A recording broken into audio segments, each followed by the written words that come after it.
Lo que Estados Unidos ha intentado hacer durante los últimos 2 meses es implementar, en efecto, una estrategia de divide y vencerás para negociar una serie de acuerdos comerciales bilaterales, en última instancia con el objetivo de potenciar los intereses estadounidenses, lo cual, por supuesto, es comprensible como principal motor. Pero también al hacerlo como una forma de, en cierta medida, mayor o menor, aislamiento de China. Ahora bien, hasta ahora, nada de eso ha funcionado.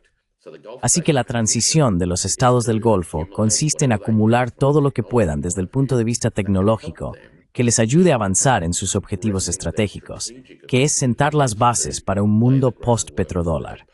Esto es un gran despliegue, por así decirlo, de la multipolaridad en el siglo XXI.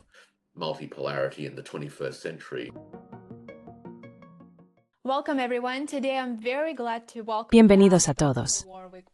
Hoy me alegra mucho dar de nuevo la bienvenida al Dr. Warwick Powell. Warwick es profesor adjunto en la Universidad de Queensland en Australia y miembro senior del Instituto Taiji. Warwick publica su trabajo en Substack, donde profundiza en una variedad de temas sobre las relaciones entre Estados Unidos y China, la economía, la tecnología y los asuntos internacionales. Ha sido uno de mis Substacks favoritos durante mucho tiempo, desde hace varios años. Lo recomiendo muchísimo. Dejaré los enlaces en la descripción del video más abajo, por favor. Seguid a Warwick. Muchas gracias por tomarte el tiempo de acompañarnos, Warwick. Me alegra estar aquí. Esta semana ha habido un evento importante, y los principales medios occidentales ni siquiera están hablando de ello. Se celebró por primera vez la cumbre China-ASEAN Consejo de Cooperación del Golfo, y por supuesto fue mucho más que una reunión simbólica. Como apunte para nuestros espectadores que quizá no estén muy familiarizados, el Consejo de Cooperación del Golfo está formado por Bahrein, Kuwait, Omán, Qatar, Arabia Saudí y los Emiratos Árabes Unidos. Warwick, ¿qué importancia tiene esta cumbre desde una perspectiva global?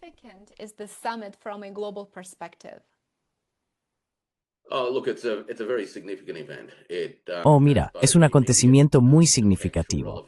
Tiene relevancia contextual inmediata, importancia a medio plazo y, por supuesto, también un significado histórico mucho más duradero. La unión de estos tres agrupaciones de países, pero en realidad es un gran país y 2 agrupaciones de países, es realmente la unión de una serie de relaciones bilaterales en auge. China y los estados del Golfo llevan bastante tiempo construyendo sus relaciones bilaterales y hemos visto una expansión significativa de los flujos comerciales y de inversión entre China y los estados del Golfo en las últimas décadas. Los estados del Golfo también mantienen excelentes relaciones con la ASEAN, y esa ha sido un área en la que los estados del Golfo han puesto mucho empeño en los últimos años.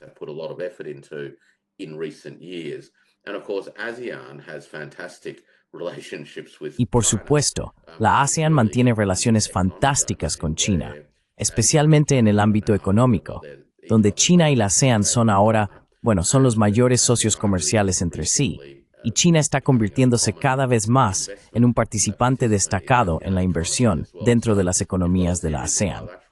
Así que tienes una serie de relaciones bilaterales que, en efecto, se están consolidando. El contexto inmediato que hace que esto sea bastante importante es que, evidentemente, estamos en un momento de nuestra historia global en el que se están produciendo rupturas y alteraciones significativas en el orden de las cosas, algunas de las cuales han sido catalizadas por las recientes decisiones arancelarias y otras decisiones de la administración Trump de retirar su participación en instituciones globales.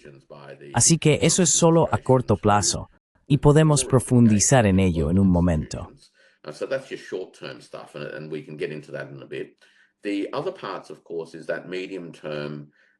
La otra parte, por supuesto, es ese conjunto de preguntas a medio plazo, que tiene que ver con cómo estas regiones en desarrollo del mundo están pensando en sus trayectorias de desarrollo y qué es lo que sustentará su desarrollo continuo y su bienestar económico y social, no solo en los próximos 5 años, sino en los próximos 20 a 50 años.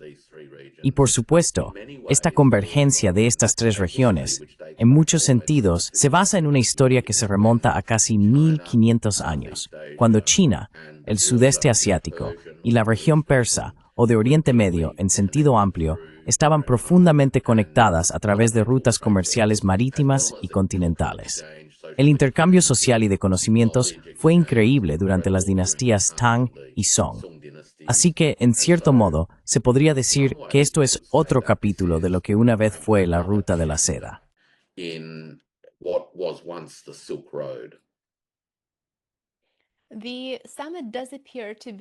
La cumbre parece ser un testimonio de intereses compartidos y, por supuesto, de la búsqueda de conexiones más sólidas de cara al futuro. Estados Unidos considera el sudeste asiático como un interés estratégico en términos de políticas de seguridad y de su propia seguridad, principalmente debido a China. ¿Qué mensaje envía a Estados Unidos esta expansión de la influencia china en la región y sus lazos más estrechos?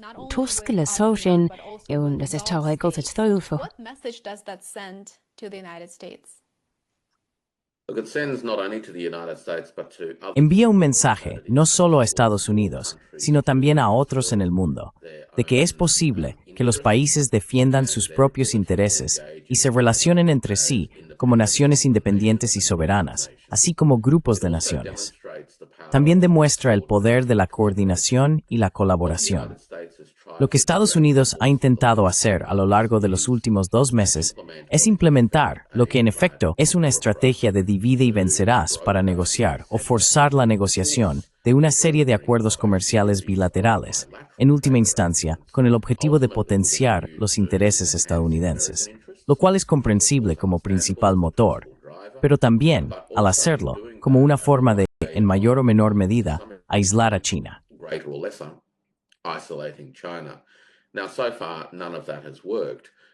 Hasta ahora, nada de eso ha funcionado. Una de las razones es que los países de todo el mundo se han dado cuenta de que obtienen grandes beneficios al coordinarse y profundizar la colaboración entre ellos, en lugar de estar separados como parte de la estrategia de divide y vencerás de otros. Por eso, este es un mensaje importante para Washington, para los países implicados y para los demás. Juntos, los países son en realidad más fuertes y tienen mayores perspectivas de estabilidad y prosperidad que si estuvieran divididos y fragmentados.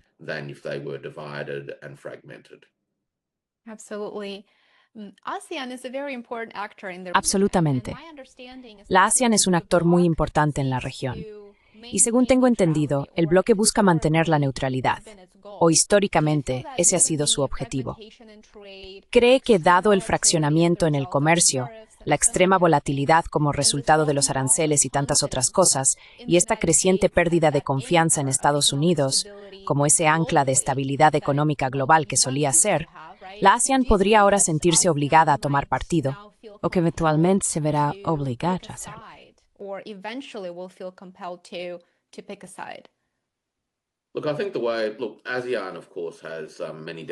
Mire, creo que la ASEAN, por supuesto, tiene muchas décadas de historia, y fue una organización que siempre ha funcionado en el contexto de una red de países relativamente pequeños en Asia, que tienen una larga historia de coexistencia. Y existe el entendimiento de que, para una coexistencia sostenida con un conflicto mínimo o un conflicto gestionado, así como para colaboraciones en pos de la prosperidad, una ética de consenso tendría que ser fundamental en el funcionamiento de un grupo como este. Y eso ha sido parte integral del ADN de la ASEAN. Así que la ASEAN, en ese sentido, se inspira en el movimiento de países no alineados que surgió en los años posteriores a la Segunda Guerra Mundial, que se consolidó en la Conferencia de Bandung hace 7 décadas, y que creo que se manifiesta a diario en la forma en que la ASEAN y sus miembros llevan a cabo sus actividades.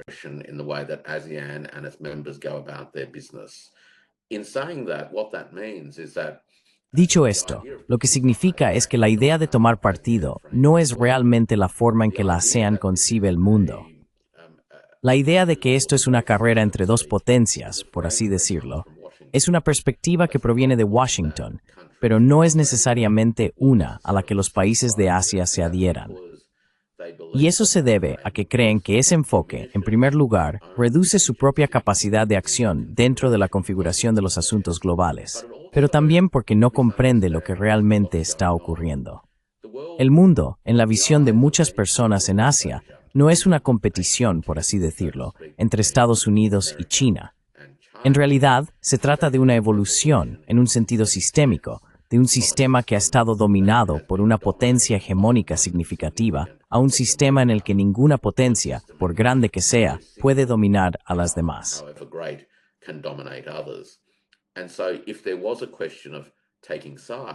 Así que si se trata de tomar partido, las opciones que se presentan ante la gente, o la encrucijada, por así decirlo, son entre un sistema mundial centralizado o uno basado en un modelo de centro con radios, y otro en el que existe una red mucho más distribuida de conectividad económica y una distribución de la influencia económica, cultural y social.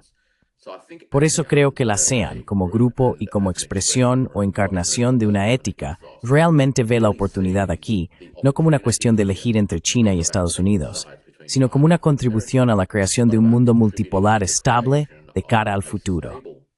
Porque la multipolaridad en sí misma no garantiza ni estabilidad ni caos.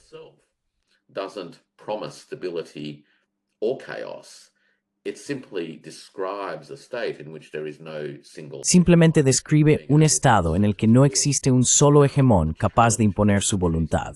Ahora, el reto para los países en ese entorno emergente es cómo crear las instituciones, relaciones y formas de interactuar entre sí que permitan aprovechar la ventana de oportunidad que ofrece la multipolaridad, estabilizando las posibles inestabilidades de un sistema que no cuenta con un leviatán fuerte, por así decirlo, que mantenga las cosas bajo control.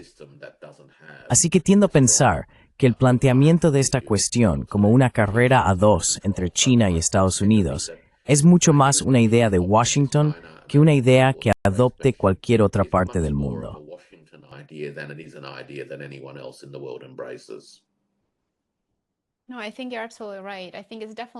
No, creo que tienes toda la razón. Creo que definitivamente es uno de esos marcos en blanco y negro que se vuelven mucho más matizados cuando empiezas a comprender realmente la dinámica de la ASEAN y de tantos otros bloques y naciones en el mundo actualmente.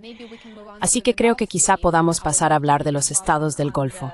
Me encantaría conocer tu opinión sobre los factores que impulsan a los estados del Golfo a buscar expandir su papel en la región y sus alianzas más allá de ella también. Sabemos que el presidente Trump acaba de realizar su gira por el Golfo, donde visitó Arabia Saudí, Emiratos Árabes Unidos y Qatar.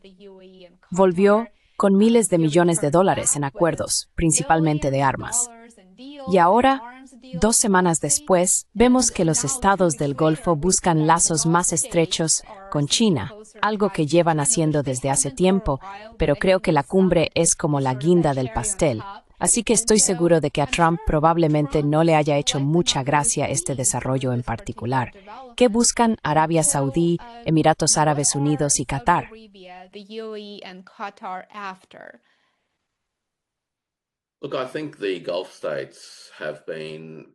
Mira, creo que los estados del Golfo han estado preparándose estratégicamente para un mundo post-petrodólar.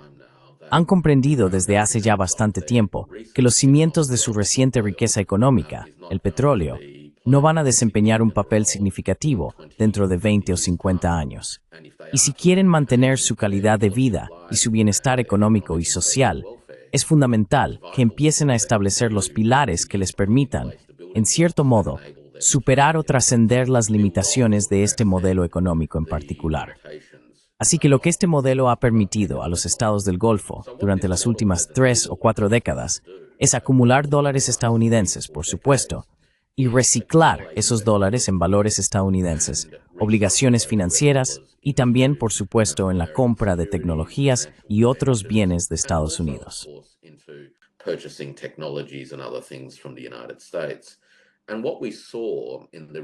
Y lo que vimos en el reciente viaje al Golfo del presidente Trump, en relación con esta cuestión del dividendo de inversión, es realmente una extensión lógica de la necesidad de que los países que han acumulado dólares estadounidenses los reciclen en otras cosas. Lo interesante de este conjunto particular de acuerdos y arreglos son probablemente 3 cosas, creo, Lena.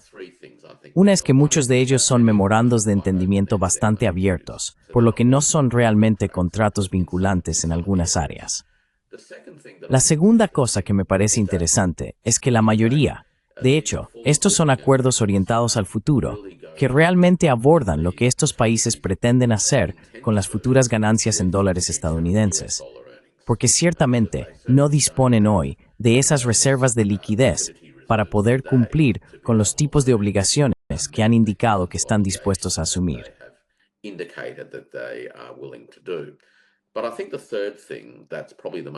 Pero creo que la tercera cuestión, que probablemente es la más importante, es que estas intenciones expresadas en estos acuerdos muestran que los estados del Golfo están diciendo esencialmente, no queremos vuestro papel, pero sí aceptaremos vuestras cosas. Tomaremos lo que sea que tengáis que pueda ubicarse de manera tangible dentro de nuestras áreas de influencia, en nuestros propios países, porque lo último que queremos conservar a largo plazo es más papel. Así que los pagarés estadounidenses en forma de dólares estadounidenses o diversas formas de derivados financieros ya no resultan tan atractivos para los países que tienen reservas significativas de dólares estadounidenses actuales o previstas.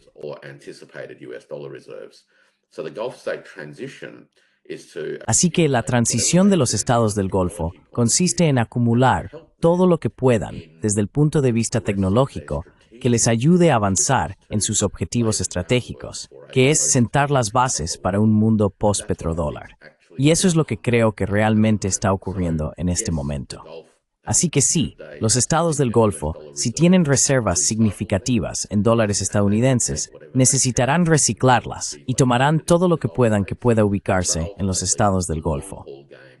Pero en última instancia, el objetivo a largo plazo es profundizar y diversificar las relaciones económicas que tienen con otras partes del mundo, porque el mundo post-petrodólar es un mundo de diversidad.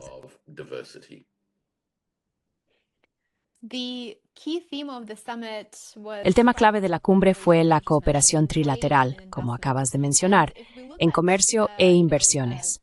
Si observamos a cada una de las partes por separado, parece ser una combinación ideal. El Golfo cuenta con recursos financieros sustanciales, China posee capacidades de manufactura moderna, sin igual, y, por supuesto, la ASEAN tiene un impulso increíble. Su crecimiento y potencial de mercado son muy prometedores. Así que estas son fortalezas muy complementarias que todos ellos aportan. Y es una situación en la que todos ganan. ¿Cómo podría este marco de cooperación más sólido y unos lazos más estrechos entre estos actores redefinir la economía global y quizás la estructura y los marcos multicurriculares?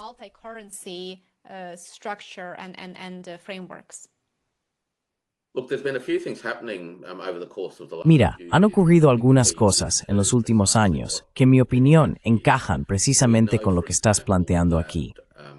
Sabemos, por ejemplo, que los Emiratos Árabes Unidos, Arabia Saudí y China han estado involucrados en un proyecto, Enbridge, que ha estado investigando tecnologías que apoyan los acuerdos comerciales basados en monedas nacionales. También sabemos que China y la ASEAN llevan varios años construyendo la infraestructura y los acuerdos necesarios para ampliar monedas nacionales en los acuerdos comerciales.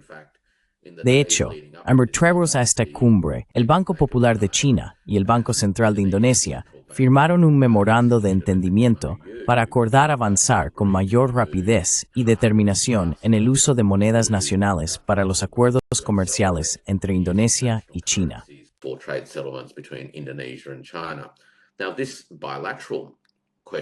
Ahora bien, esta cuestión bilateral es significativa en sí misma, porque estamos hablando de valores comerciales de unos 150 millones de dólares estadounidenses equivalentes, donde Indonesia en realidad tiene un modesto superávit, lo que realmente significa que la dinámica comercial entre estos dos países es relativamente equilibrada.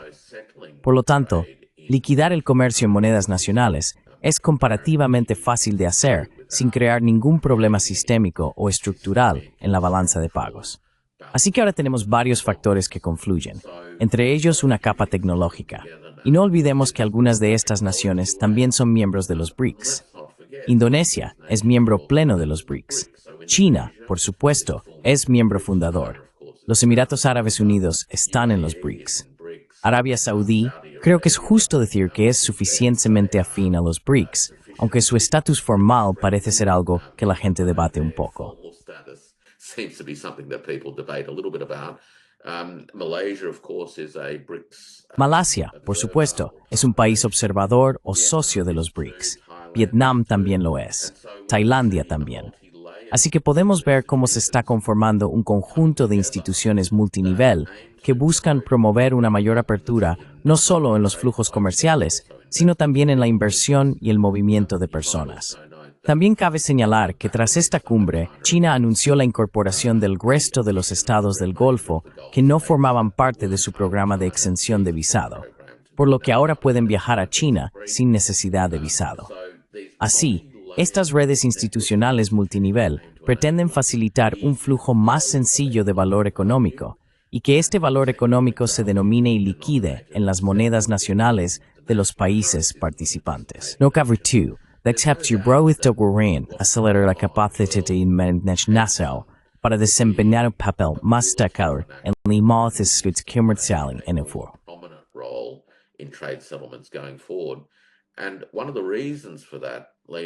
Y una de las razones de esto, Lena, es que cuantos más actores tienes involucrados, más complementarias son sus relaciones comerciales y más fácil es permitir que las monedas nacionales funcionen porque no existen riesgos estructurales o inherentes de balanza de pagos.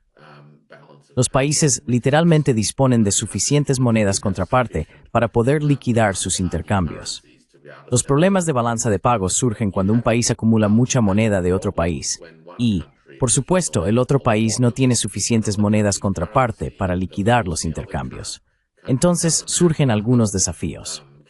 Pero cuantos más actores haya, más pares comerciales, en efecto, se generan dentro de un conjunto de instituciones. Y más rápido y fácil es pasar de tener un único denominador que actúa como una gramática financiera común, por así decirlo, para los participantes, a una situación en la que las monedas nacionales se convierten simplemente en parte integral de los negocios cotidianos.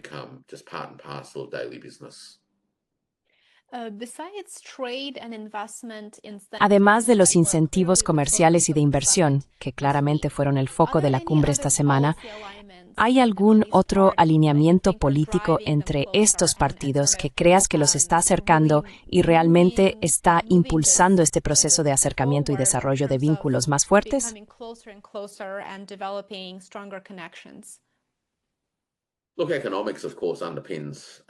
Mira, la economía por supuesto es la base de casi todo, ¿no? Porque eso permite a los países cumplir con sus propias obligaciones y aspiraciones en lo que respecta a sus pueblos. Así que creo que esto, llamémoslo un conjunto trilateral de relaciones, en última instancia estará anclado en los intereses económicos aliados de los países. Eso es lo primero. Lo segundo tiene que ver realmente con las formas en que estos grupos de países y las instituciones que surjan en el próximo periodo a partir de cumbres como esta pueden contribuir a mecanismos donde las preocupaciones de seguridad económicas y no económicas de estas regiones y países puedan entrelazarse más. Y así, lo que podemos empezar a ver es la idea de que la seguridad se convierte en una cuestión indivisible.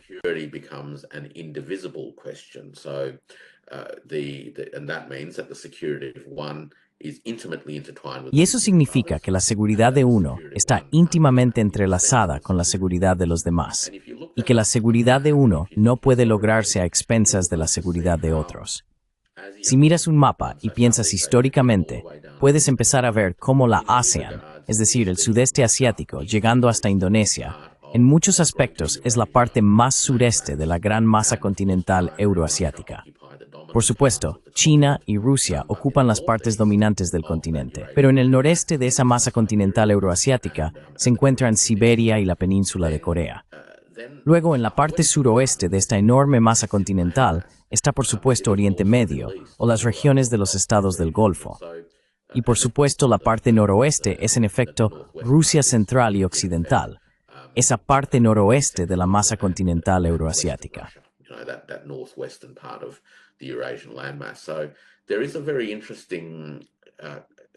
Así que hay un conjunto muy interesante de contornos geográficos que están volviendo a unirse, lo que realmente ofrece la posibilidad de alinear los imperativos de seguridad de cada nación, cada civilización y cada sociedad a lo largo de este vasto continente. de formas que entrelazan sus intereses y están mecanismos que les permiten mediar en disputas. Porque de vez en cuando habrá disputas, pero de maneras que no socaven fundamentalmente la integridad de esa gran masa integrada. Y vamos a ver, creo que organizaciones como la Organización de Cooperación de Shanghái comiencen a desempeñar papeles más importantes a la hora de facilitar, supongo, lo que se podría describir como las dimensiones de seguridad más explícitas de estos países que se están uniendo.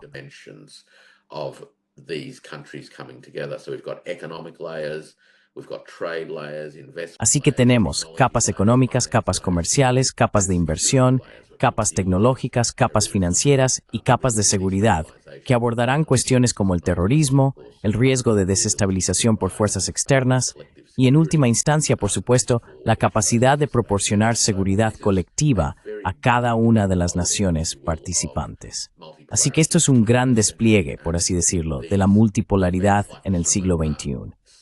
Y estos eventos, como la cumbre, son pequeñas partes de un conjunto mucho mayor de desafíos y actividades, que en última instancia, creo que, si todo va razonablemente bien, nos llevarán a un entramado multipolar muy interconectado, donde los países y sus diversos intereses puedan estar mejor alineados, y donde encontremos seguridad colaborando entre nosotros, en lugar de buscar la seguridad construyendo muros entre nosotros.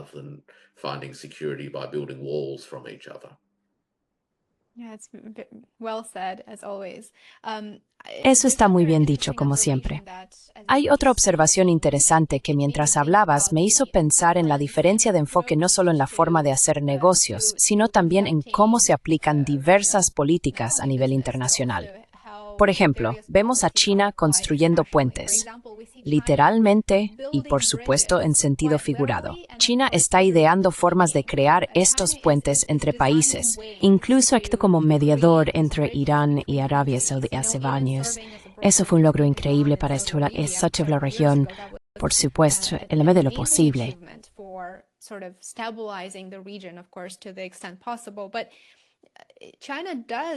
Pero China sí lo hace, con su iniciativa de la Franja y la Ruta y las inversiones que ha realizado a nivel global.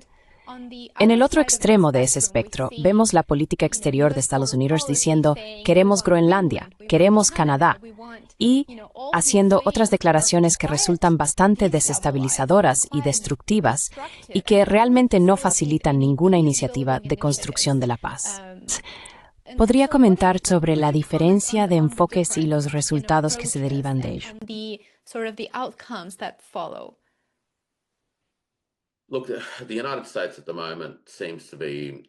Mira, en este momento, Estados Unidos parece estar actuando de manera particularmente agresiva, tanto en el tono como en sus intenciones declaradas. Creo que eso evidentemente tiende a sorprender a otros países y, hasta cierto punto, también los aleja. Porque la idea de interactuar con una contraparte que es, al menos verbalmente, bastante violenta, es algo que la gente intenta evitar. No es un entorno que realmente favorezca la resolución de problemas. En contraste, en una serie de aspectos clave no económicos, realistas solo cuestiones culturales, que quizás permitan que surja un nuevo espíritu o un nuevo estilo de compromiso internacional.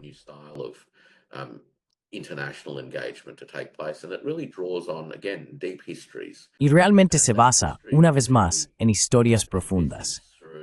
Esa historia puede imaginarse a través de lo que yo llamo diplomacia del té, ¿verdad? El té, por supuesto, ha sido una parte muy central de la cultura china durante miles de años. Curiosamente, también es uno de los elementos que ha conectado estas partes del mundo durante muchos siglos. Sabemos que el consumo de té es una parte importante de las culturas de los estados del Golfo y, por supuesto, el té también es un elemento central en las culturas del sudeste asiático. Recientemente, observé que cuando el presidente Xi Jinping visitó Moscú para las celebraciones del Día de la Victoria, él y el presidente Putin en realidad se sentaron y mantuvieron una reunión cara a cara, tomando tazas de té.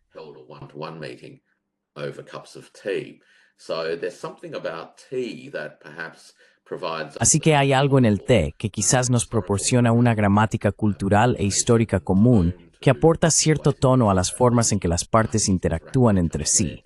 donde se reconoce que las interacciones y las relaciones no son cosas puntuales, sino que, al igual que el té, requieren tiempo y esfuerzo para prepararse, y necesitan un poco de habilidad y arte para sacar realmente lo mejor de los ingredientes. En última instancia, es algo que se comparte con los demás.